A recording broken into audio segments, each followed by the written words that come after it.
ट्रकों की रैली निकालेंगे।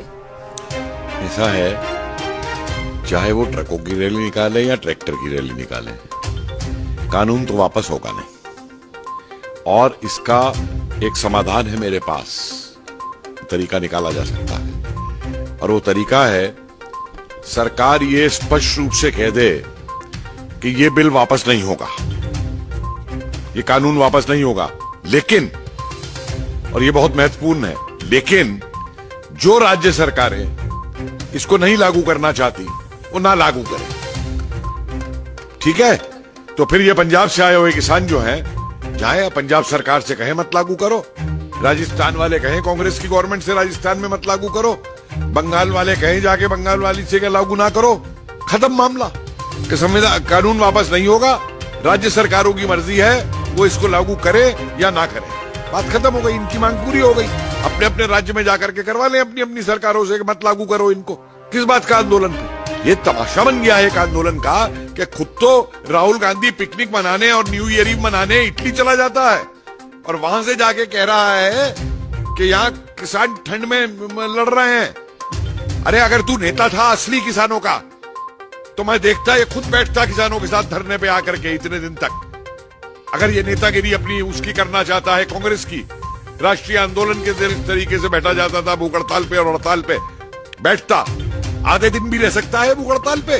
खुद इटली में बैठ करके पिज्जा खा रहा है वही ममता। 1-1 रुपए का आलू खरीद रही है किसानों से, बांग्लादेश स्मगल कराती है, 40 रुपए किलो कलकत्ता में भिजवाती है। सारे उसके बिचौलिए हैं उसकी पार्टी के। और ये जो साहब मैं बात कर रहा हूं आपको, ये जो बैठे हुए हैं ये आड़ती हैं, ये जो बैठे हुए हैं ये वो धनी किसान हैं जिनके पास 100-100, 200 एकड़ जमीन है। किसान वो होता है जो खुद खेती करता है अपना, और वो किसान आज भी खेती कर रहा है, अपनी फसल उगा रहा है, और सरकार ने जो सहूलियतें दी हैं उन सहूलियतों को लेकर चल रहा है। अगर ममता बनर्जी की बात करें तो ममता बनर्जी जिस तरीके से इस कानून का विरोध कर रही है डे 1 से, तो यहाँ पर लोगों की तरफ से ये भी कहना है कि 4 महीने बाद जो इलेक्शन आने वाले हैं उन सारी चीजों को लेकर ये सारी चाल और हथकंडे अपनाए जा रहे हैं। आप समझ रहे हैं कि बंगाल का किसान ममता को वोट दे देगा? जिस किसान का वो शोषण करती है, जिस किसान तक आज तक उसने कृषि योजनाएं जो और किसानों की दी वो नहीं पहुंचने दी केंद्र सरकार की। अरे ममता विरोध इसलिए नहीं कर रही है वोट के चक्कर में, ममता विरोध कर रही है क्योंकि अब ये एजेंट बन चुकी है कांग्रेस की, ये एजेंट बन चुकी है उन सारे नक्सलाइट्स और जिहादियों की जो देश के खिलाफ हैं। ये देश की खिलाफत की वजह से विरोध कर रही है, अपनी सत्ता के लिए विरोध कर रही है। ये किसान के कोई पक्ष में नहीं है। ये बिचौलिए खत्म करे जाएं, किसान को उसकी कीमत पूरी मिली जाए, ये चीज ये किसान के खिलाफ है। जितनी भी चीजें हैं कृषि कानून में, उसको लेकर इतना ज्यादा विरोध क्यों हो रहा है हर सरकार, चाहे राहुल गांधी हो या फिर ममता बनर्जी?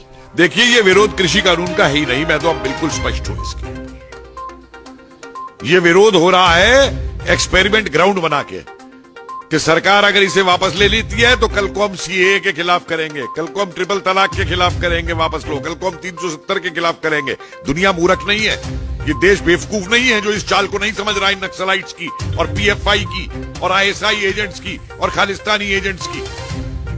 कहां से तंबू लग रहे हैं ये, कहां से ये काजू किशमिश आ रही है, ये कहां से ब्यूटी पार्लर आ रहे हैं? ये किसान होता है, किसाने से लड़ता है। ये सारे धनी लोग हैं, मंझले किसान और गरीब किसान की तो इन्हें चिंता तक नहीं है। उसकी फसल को, जो मैंने बार बार कहा है, उसकी फसल को तो ये मंडी तक पहुंचने नहीं देते। तो सीधा काम सरकार करे कि कहे कानून हम वापस नहीं लेंगे, जिस राज्य को लागू नहीं करना है वो राज्य इसको ना लागू करे, और अगर राज्यों में लागू नहीं करवाना है तो ये जाके किसान अपनी राज्य सरकार से बात करे।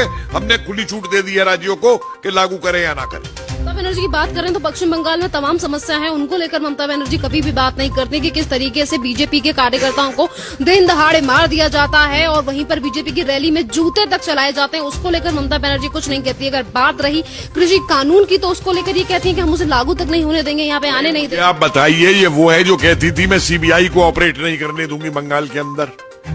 उस समय ये क्या बोली थी जब वो बंगाल का मौलवी कह रहा था कि मोदी जी की दाढ़ी लेके आओ और मैं 10 लाख रुपए इनाम दूंगा? तब कहां गई थी ये ममता? इसके लिए कोई कुछ बोल दे तो इसको आग लग जाती है, कोई ट्विटर पे लिख दे या फेसबुक पे लिख दे तो उसको गिरफ्तार करवा लेती है। तो ये आदिन बन गई है पूरी की पूरी। जितनी भी तरीके की चीजें टीएमसी की कार्यकर्ता या फिर ममता बनर्जी की तरफ से की जा रही है, तो आपको क्या लगता है कि 4 महीने बाद जो इलेक्शन होने वाले हैं, इन सारी चीजों का रिजल्ट देखने को मिलेगा दीदी को? क्योंकि दीदी तो अभी किसानों की अन्नदाता बनी हुई है, अन्नदाताओं की भगवान बनी हुई है, जिस तरीके से वो बात कर रही है। भाई अपने आप मैं कह दूं मैं कुछ भी हूं, मैं भगवान बन गया हूं, मैं किसानों का भगवान बन जाऊंगा, मैं कह दूंगा तो जो मर्जी ये करती रहे। देखिए, बंगाल की जनता बेवकूफ नहीं है। बंगाल की जनता एक बहुत ही जागरूक जनता है बंगाल की। मत भूलिए कि बंगाल ने राष्ट्रवादी आंदोलन को, अंग्रेजों के खिलाफ संघर्ष को किस तरीके से बंगाल ने जो है नेतृत्व प्रदान किया था, चाहे वो क्रांतिकारी रहे हो और चाहे वो देशबंधु चित्तरंजन दास रहे हो और चाहे वो नेताजी सुभाष चंद्र बोस रहे हो और चाहे वो श्यामा प्रसाद मुखर्जी रहे हो।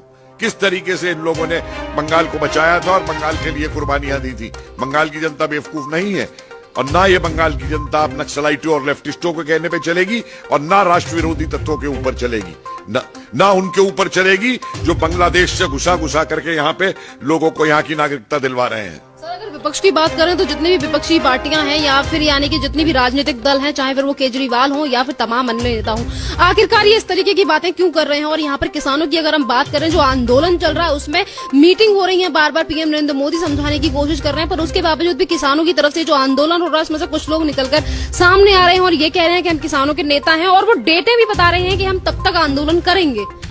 देखिए, ऐसा है, मैं बार बार एक बात कह रहा हूं कि अब ये किसान आंदोलन नहीं रहा है। आप देखिए ना कि आंदोलन में तब मानता हूं जब कोई भी आंदोलन होता है तो उस आंदोलन के अंदर अगर किसी बात को लेकर आंदोलन होता है तो उस बात का समाधान निकाला जाता है बातचीत करके। उसमें ब्लैकमेल और थ्रेटनिंग और ये धौंस नहीं दिखाई दी जाती है। इन्हें मालूम है स्टेट पावर क्या है, कि क्या धौंस दे रहे हैं ये। और जिस दिन सरकार ये बात कर देगी जो मैं कह रहा हूं, तो आप देखिए ये जितने असली किसान हैं वो यहां नहीं रहेगा। अगर कुछ है भी तो इनमें वो नहीं रहेगा यहाँ पे, और यहाँ पे रह जाएंगे सिर्फ देशद्रोही वाले जो बैठे हुए हैं। और इनको इसके ऊपर जो सरकार डंडा चलाएगी, इनका इलाज देखिएगा क्या हो। ये योगेंद्र यादव किसान नेता है, ये प्रशांत भूषण किसान नेता है, वो मेधा पाटकर किसान नेता है, वो जो शाहीन बाग वाली वहां पे जाके बोली वो किसान नेता है। अरे ये सब के सब जो हैं ये अपनी राजनीति के लिए, क्योंकि ये पिट चुके हैं। आज कांग्रेसियों को लूट का माल नहीं मिल रहा, स्कैम करने के ऊपर रो रहे हैं। आज उनको बोर्डों की चेयरमैनशिप नहीं मिल रही पैसा कमाने के लिए, रो रहे हैं, वापस सत्ता में आना चाहते हैं।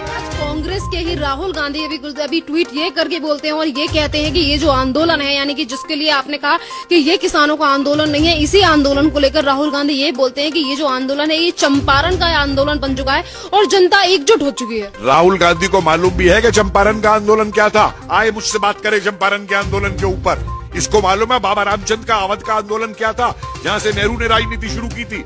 इसको मालूम है मोतीलाल तेजावत का आंदोलन क्या था उदयपुर के अंदर। इसको मालूम है सीताराम राजू का आंदोलन क्या था आंध्रा के अंदर। इसको मालूम है स्वामी स्वजानंद सरस्वती का आंदोलन क्या था, किसान का आंदोलन।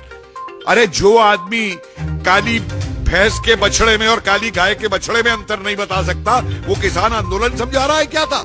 ये तो 4 किसान नेताओं के मुझे नाम गिना दे स्वतंत्रता आंदोलन से पहले। कांग्रेस सिर्फ इनका इस्तेमाल करती थी, इस्तेमाल कर रही है। सन 47 के बाद से इसकी कांग्रेस ने क्या किया है किसानों के लिए। आए मुझे बहस करे मुझसे आकर के, ट्विटर पे लिखवाना ना, ये इसके नक्सलाइट बैठ के लिखते हैं ट्विटर के ऊपर, ये खुद नहीं ट्वीट लिखता है। हिम्मत है तो आए मुझसे बहस करे, बाद में औरों से बहस करे, आए किसानों के इतिहास के ऊपर मुझसे बहस करे। मैं तैयार हूं इनसे बहस करने को।